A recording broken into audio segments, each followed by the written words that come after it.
अस्सलामु अलैकुम वरहमतुल्लाहि वबरकातुह। मोहतरम नाज़रीन, आप तमाम नाज़रीन व सामाईन का कासमी जीके पर इस्तक़बाल है। नाज़रीन, कल ही से मरहूम मोहम्मद शहाबुद्दीन के मुताल्लिक़ बहुत सारी ख़बरों से आपको आगाह कर रहे हैं। इस वक्त दिल्ली के तिहाड़ जेल से बड़ी खबर आ रही है। वही तिहाड़ जेल जहां मरहूम शहाबुद्दीन अपनी सज़ा काट रहे थे। ख़बर यह है नाज़रीन कि मरहूम शहाबुद्दीन की बेटी डॉक्टर तनसीम शहाब ने एक ट्वीट करके अपने वालिद की मौत को लेकर तिहाड़ जेल के डीजी पर बड़ा इल्ज़ाम लगाया है।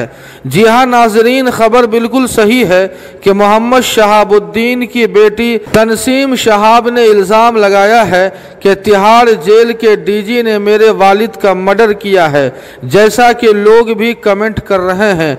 नाज़रीन, ये बहुत बड़ी ख़बर है। अब देखना यह है कि डॉक्टर तनसीम शहाब का तिहाड़ जेल के डीजी पर कत्ल का इल्ज़ाम लगाना कौन सा मोड़ इख्तियार करता है।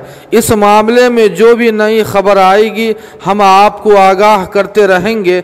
नाज़रीन, इस खबर के ताल्लुक़ से आपकी क्या राय है, कमेंट करके हमें ज़रूर बताएं। वीडियो को लाइक कर दें और कासमी जीके को सब्सक्राइब करना ना भूलें। जज़ाकुमुल्लाहु खैरा। वस्सलामु अलैकुम वरहमतुल्लाह।